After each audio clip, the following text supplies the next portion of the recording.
Magandang araw Sir Bob at sa lahat ng tumatangkilik sa inyong channel.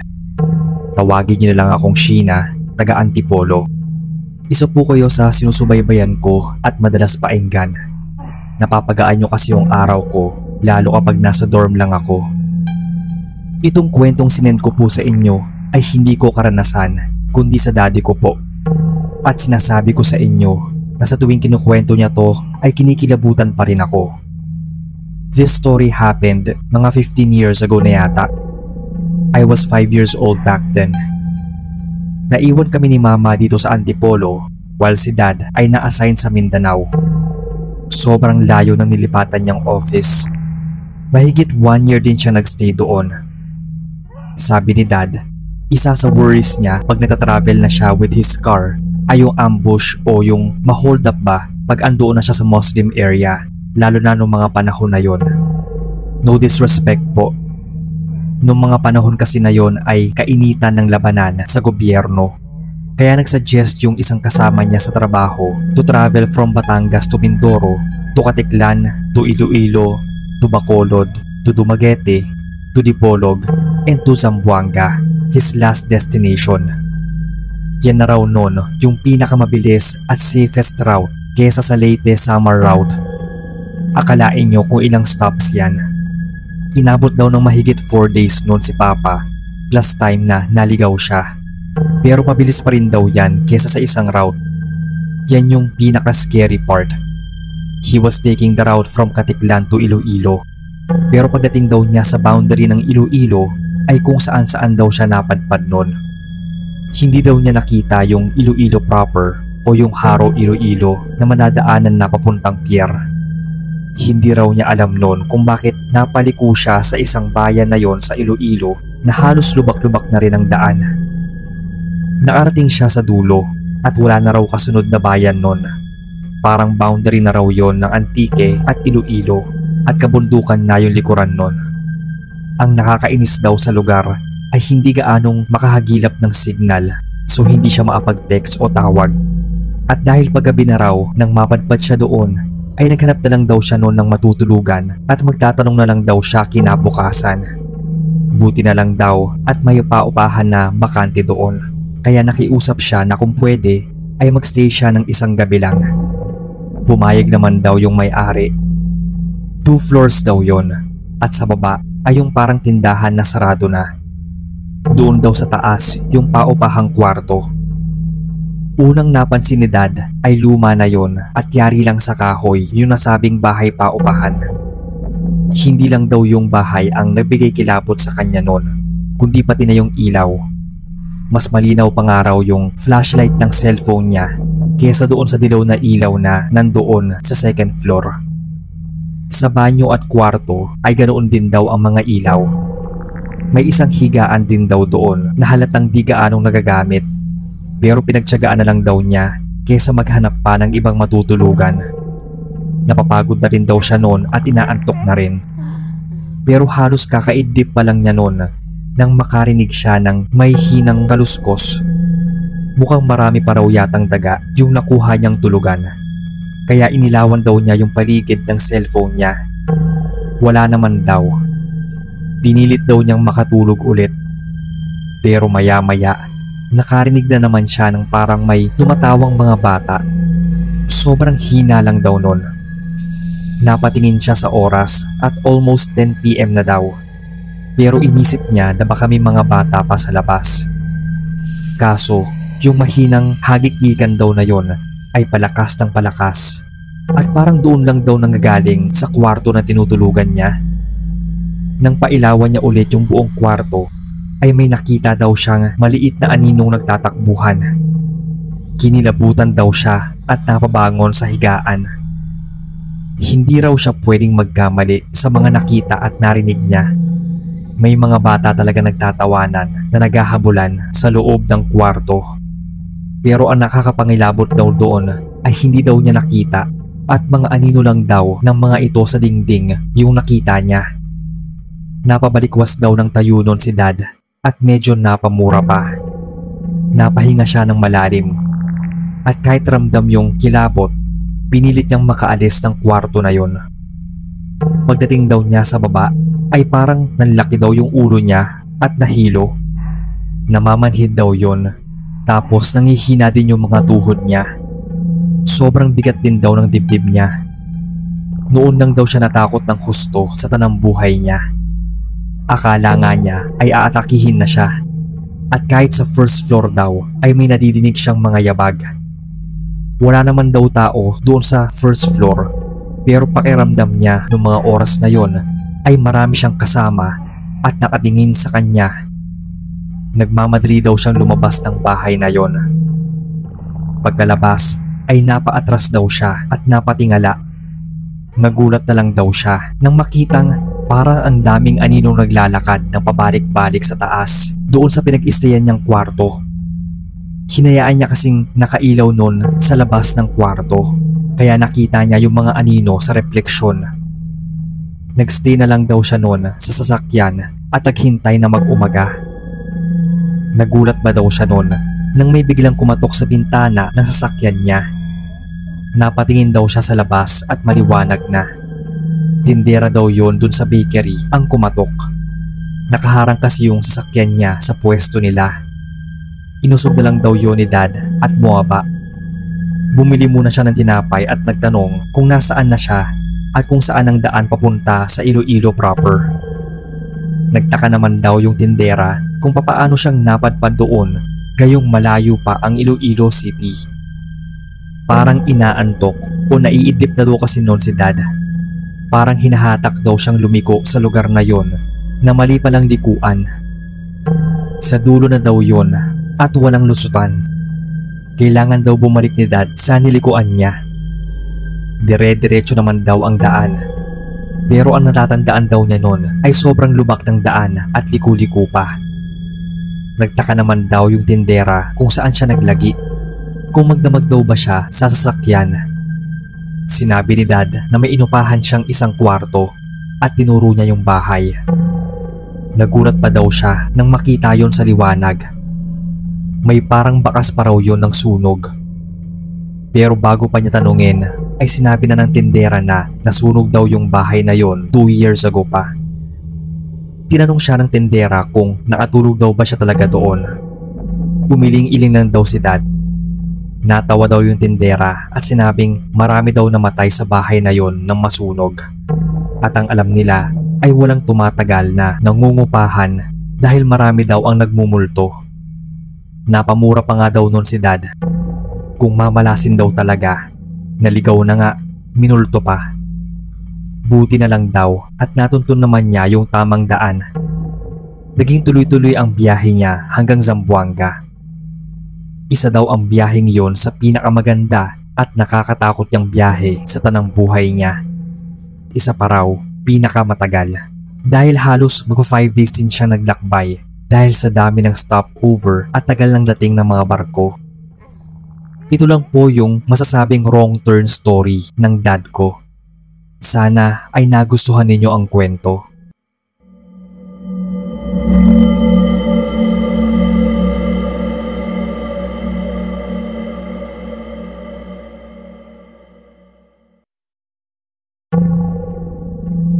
Hello sa lahat. Ako si Von, 36 years old, taga Imus, Cavite. Nirekomenda ng isang friend ko yung channel nyo since naghahanap talaga ako ng pwedeng pampalipas oras at mahilig din ako sa horror stories. At dahil may experience din ako na gustong i-share sa mga listeners nyo, sana ay manarit ninyo ito sa inyong channel. Karanasan namin itong magtutropa. Tungkol ito dun sa pinuntahan naming lugar kung saan nagkamali kami ng liko hanggang sa magkaligaw-ligaw na. Parang ang wrong turn ang nangyari. Pero salamat naman at walang mutant. Balak talaga namin nung mag-island hopping sa Pangasinan sa 100 Islands. Pero yung napuntahan namin ay hindi 100 Islands, kundi Nowhere Island. Hindi namin alam kung ano at saang isla kami napadpad. Di pa uso ng mga panahon na yon yung Waze at Google Map. Mapa ng Pilipinas yung baon namin, literal. Nakakatawa lang kasi wala namang nakalagay na mga route kung saan dadaan at liliko. Basta ang punta namin noon ay adventure talaga. Tiwala naman kasi may isang kaibigan kami na kabisado daw ang daan. Yun pala ay hindi at naapunta lang daw siya doon sakay ng bus. 5 kami nung umalis sakay ng isang BMW na pagmamayari ng isa naming tropang si Sed. Ako at ang mga tropa kong sina Bill, Chris, Art at Sed ang nagbiyahe papuntang Ewan. Si Art ang nagsabing alam nito ang daan.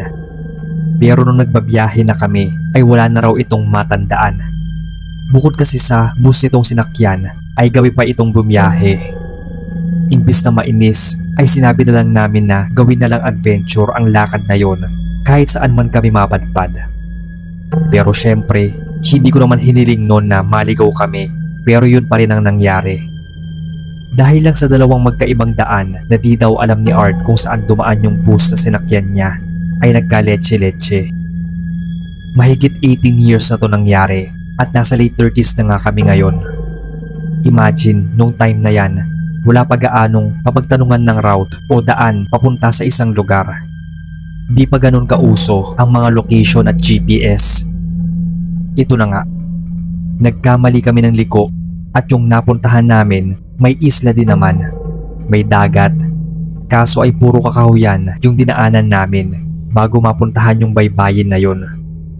Yung para bang tagusyang lugar pero maganda naman. Kaso hindi ganoon kaputi yung buhangin. Papadilim na nun kaya no choice kami kundi maghanap na rin ng matutuluyan. Meron doong isang cottage na sa palagay namin ay walang nag-i-stay kasi nga mukhang tago yung lugar na yon.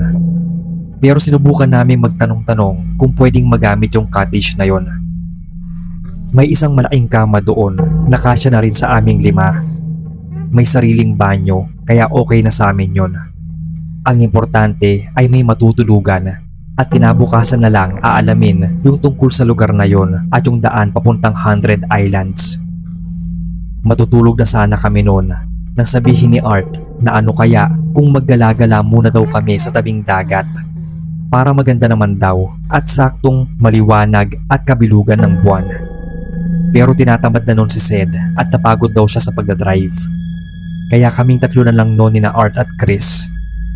Nagpaiwan na rin si Bill at inaantok na rin daw siya.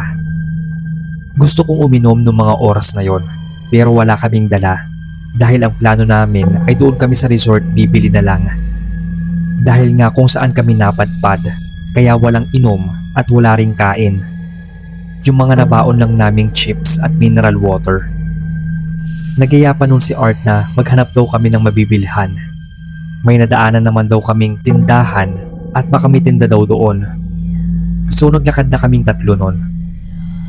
Nang bigla kaming napatigil dahil may biglang gumalaw sa may kakahuyan. Sabi ko ay bumalik na kami at baka ahas yun. Pero baka pusa lang daw sabi ni Art. Kita ko daw at ang bilis ng galaw. Hindi naman daw ganun kabilis ang ahas. Alam kong uhaw na rin siya sa alak nun kaya tumuloy na kami doon sa pagbibilhan. Pero maya-maya ay muli na namang kumaluskos doon sa may kakahuyan. Inilawan na yun ni Chris. Buti nga at nung oras na yon ay may dala itong malaking flashlight. Pagpailaw niya doon sa bahagi kung saan may kumaluskos, bigla na lang kaming napaatras. Isa palang aso. Nakaupo yon sa tabi ng isang puno. Nagtaka lang kami noon na halos kasing tangkad na namin yung aso na yon habang nakaupo lang at ang pula pa ng mga mata nito. Isa pang nagbigay kilabot sa amin ay itim na itim yung balahibo nito. Ito namang engot na Art, hayaan na raw at aso lang naman yon. Pero ang laki kasi. Hinila niya kami ni Chris. Pero sabay talaga kaming natigilan nun. Sabi ko ay bilisan na lang namin sa paglalakad hanggang doon sa bahay na may ilaw. May nakikita na kasi ako nung bahay na may ilaw sa labasan. Pero narinig naming umangil yung aso. Andoon na pala ito sa likuran namin at sinusundan kami. Nang ilawan nyo ni Chris ay grabe ang pagtulog ng laway nito sa bunganga. Panay angil nun na para na niya kaming lalapain.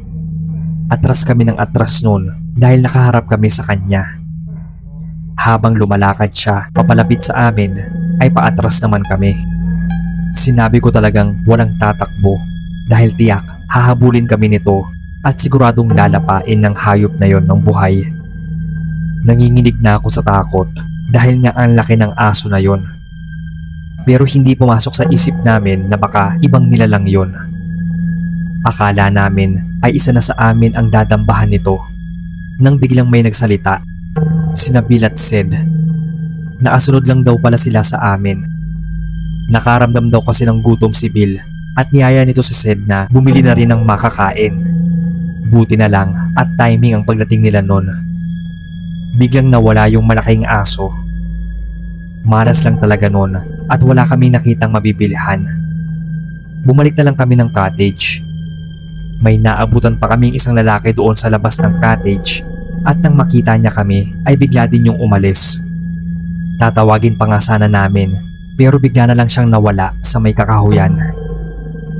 Sa buong buhay ko, yun na yata ang pinakamasalimuot na gabi.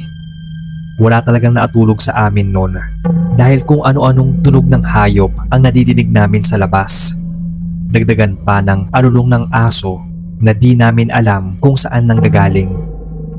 Sinabi ko sa kanila na umalis na kami doon sa lugar na yon. Para kako kasi kaming nasa isang horror movie na nasa isang isolated na lugar na napapalibutan ng mga halimaw sa paligid. Pinatahimik kami ni Chris noon. Parang kakaiba daw yung naririnig niya kesa sa ibang hayop na naroon. Pinakinggan nga naming mabuti kung anong klaseng hayop yung sinasabi ni Chris. Tawang-tawa talaga ako sa sinabi ni Art nun. Paano daw nagkaroon ng kambing sa lugar na yon? Parang kambing daw kasi yung narinig niya. Samantalang yung narinig ko nun ay parang itik. Mukhang inaaswang na raw kami, sabi ni Chris. Ganoon daw kasi sa baryo nila. Yung parang huni ng butiki o itik. Ik-ik daw yon, aswang na ibon. At mukhang aswang din daw yung asong nakita namin doon sa may kakahuyan dahil iba ang laki nun at grabe kung maatitig. Namumula pa ang mga mata nun. Ba't noon lang daw niya naisip yon? Pero buti na lang talaga at wala sa amin ang nagawa nitong lapain. Kung saang lupalop na kasi kami nagsuot nun. Sinabi na lang ni Chris na maghintay kami hanggang magliwanag bago umalis. Mas delikado raw kasi at madilim pa. At mukhang nasa paligid lang ang gustong mambiktima sa amin. Dahil sa pinagsamang antok, pagod at gutom namin ay nakaramdam ako ng panghihina. Gusto ko na talagang matulog nun pero ang ingay ng paligid at parang may kumakaluskos pa sa dingding ng cottage namin. Nagulat kami nang biglang nagsalita nun si Art na isaboy daw namin yung baong asin sa labas kahit wala naman talaga kaming dalang asin. Pagkasabi niya noon ay biglang humina yung mga tunog ng hayop. Tapos unti-unting nawala kinalaunan. Nakahinga kami noon ng maluwag at natatawa pang binatukan ni Chris si Art. Asin pa daw. Mukhang naniwala ang kung sino mang nasa labas na may asin nga kami. Totoo nga na takot din sila sa asin. Sa awa ng Diyos ay umabot kami ng umaga nang wala namang nasaktan o masamang nangyari sa amin. Hinanap namin yung may-ari ng cottage na yon pero hindi namin nakita. Nagtanong na lang kami noon sa may labasan pero hindi na daw pumupunta doon yung may-ari ng cottage. Baka iba yung nakausap daw namin.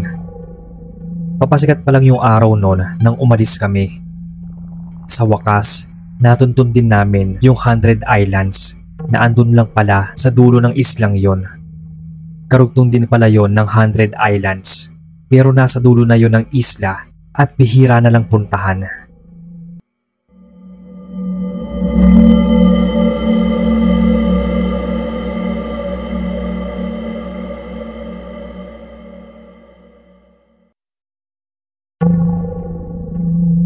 Hi po Sir Bob.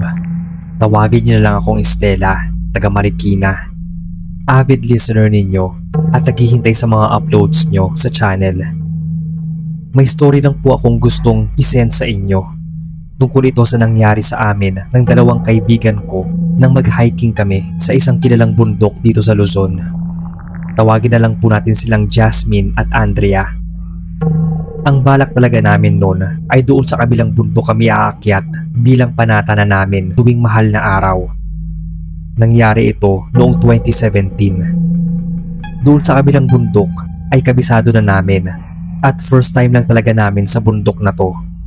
Pero hindi ko alam noon kung bakit nagkasundo din kaming mag-hiking doon sa kabilang bundok kahit nababalitaan na namin noon na delikado dahil may nadidisgrasya, nawawala at naiengkanto raw sa lugar na yon. Araw ng pagkabuhay na kami pinayagang umalis noon dahil delikado pa pag mahal na araw. Pinilit naming makaalis ng maaga noon para tanghali ay nasa taas na kami ng bundok. Ang iniiwasan talaga namin ay ang bumalik na palubog na ang araw. Halos ilang oras din yung nilakad namin paakyat dahil maya-maya kami nagpapahinga. Mahirap, nakakapagod at nakakatakot. But at the same time, worth it siya. Very fulfilling at nakaka-proud na nakakyat kami sa isang sikat na kilalang bundok sa Pilipinas. Lalo na at may dark story pa tungkol dito. Masaya na kaming tatlo noon na bago magtanghali ay naabot na namin ang camping area. Doon ay namahinga na kami at kumain, picture-picture at pagkatapos ay nilibot din yung area. Saka kami noon nag-ali ng dasal sa bundok. Isa yun sa nakalimutan naming gawin bago umakyat. Hindi ko alam kung bakit nung mga oras na mag-aya ako magdasal ay biglang kumabog yung dibdib ko. Nanindig din yung balahibo ko sa di ko malamang dahilan. Habang naatayo kami noon at nakahawak kamay habang nagdadasal, pakiramdam ko ay may nakatingin sa amin mula sa mga puno. Hindi ko alam kung ako lang ba o nakakaramdam din sila. Bigla ring dumilim noon, hudyat na uulan. Buti na lang at ambon lang yon. Pero pakiramdam ko nang andun kami sa taas ay parang ang bilis ng oras. Pagkatapos magdasal ay pinagkukunan na namin ng litrato ang sa kabilang bundok na madalas naming akyatin. Malaki talaga ang pagkakaiba ng dalawa dahil kapag umaakyat kami doon ay wala akong ibang nararamdaman kundi kapayapaan at magaan sa pakiramdam. Yung aakyat ka sa isang holy mountain, masarap talaga sa pakiramdam bilang panata. Niyaya ko na sila noon na bumaba ng 3 PM. Pero humirit pa si Jasmine na magstay saglit doon dahil may gusto daw siyang kunan ng litrato. Hindi naman niya sinabi na sunset pala ang gusto niyang makunan. Pati gusto daw niyang makita kung nag-iiba daw ba yung itsura ng bundok na kinaroroonan namin kapag maggagabi na. Sa aming tatlo, si Jasmine talaga yung adventurous at matapang. May pagka-boyish din siya. Ayaw na talaga naming magstay doon ni Andrea pero panay-sandali siya hanggang inabot na kami ng 5 PM. Madilim na pala ng ganoong oras sa bundok na yon kaya nagdali-dali na kaming bumaba. Ako ang nauna nun, sunod si Andrea at nasa huli si Jasmine. Pero hindi ko alam Sir Bob kung papaanong si Andrea na ang sinusundan ko at sabi nun ni Jasmine ay sinusundan daw niya ako at si Andrea naman sinusundan si Jasmine. Parang natauhan na lang kami noon nang maarating kami sa dulo ng binaybay naming daan. Wala nang daan pa kundi purong kakahuyan na. Nalito na kami noon dahil ang pagkakaalam ko ay sinusundan ko si Andrea. Pero hindi raw siya ang nauuna kundi si Jasmine. Pero ang sabi naman ni Jasmine, ako raw ang nauuna at sinusundan niya ako. Kumbaga, nagkagulo na kaming tatlo noon. Kaya alam naming nagkamali na kami ng dinadaanan at naliligaw na. Naapagtataka pa na sobrang dilim na noon. Buti na lang talaga noong mga oras na yon ay hinahanap na raw kami ng kapatid ko at barkada niya. Sinundan din namin pabalik ang daang yon at nagkasalubong kami. Takot na takot kaming tatlo noon dahil sobrang dilim at kung ano-ano nang tunog yung naririnig namin. Pinagalitan talaga ako noon ni Kuya at sinumbong pa kina Mama. Medyo nainis din ako noon kay Jasmine. Yung pinagsamang takot ko noon at sobrang alala na baka hindi na kami makalabas sa bundok na yon. Sa kanya ko naibunton. Wala kaming kibuan noon sa loob ng kotse. Dumaan muna kami sa isang kainan. Doon, napansin ni Andrea na parang may maliit daw na kalmot ang likurang braso ko. Doon ko lang din naramdaman yung hapti. Akala ko, ako lang ang may ganoon. Pero nakita din ni Andrea na may kalmot din siya sa leeg at si Jasmine naman sa may binti. Wala naman akong natandaan na may dinaanan kaming matulis na dahon o puno o kung ano pa. Kalmot talaga siya at may mumunting dugo. Ilang araw din ang lumipas noon at napansin kong hindi yun gumagaling. Parang lumalaki yung kalmot na nagiging sugat na at sobrang init noon. Nagpa-check up na ako noon at niresetahan ako ng antibiotic. Pero inabot na yata ng 1 linggo ay wala pa ring epek yun. Sabi ni Mama, kailangan ko raw ipatingin yon sa isang manggagamot. Kahit daw kina Andrea ay ganoon din daw, kaya sumama na sina Jasmine noon sa amin. Tinawasan kami nung pinuntahan namin yung manggagamot at nakita doon ang hugis ng maliit na elemento o nilalang. Yun daw ang nangalmot sa amin. Nakasunod na raw yun sa amin nang pababa kami ng bundok. Tama nga at sa bundok namin yun nakuha. Nabulabog daw namin yun. Naalala ko pa na panay kuha ng pictures to ni Jasmine kahit madilim na. At alam ko din na nakakabulabog yun sa kanila. Talagang sinisi ko siya noon dahil ayaw niyang magpasabi at sinunod pa rin niya ang gusto. Pasaway talaga siya. Buti na lang din at hindi naman ganun kalala yung parusang binigay sa amin ng Mount Cristobal. May pinahid yung manggagamot na halaman at langis at natuyo naman yung mga sugat namin. Tuloy-tuloy din ang paggaling nun. Binilinan kami ng manggagamot na magdasal bago umakyat at huwag magpapagabi. Iwasan na rin mag-ingay at lalong huwag kumuha ng litrato lalo sa mga delikadong lugar. Kung ayaw daw naming iligaw o parusahan ng mga naninirahan sa bundok. Naisip kong ang lahat ng yon ay hindi namin nasunod. Kaya nung next na pag-hiking namin ay ginawa na namin yung sinabi ng manggagamot.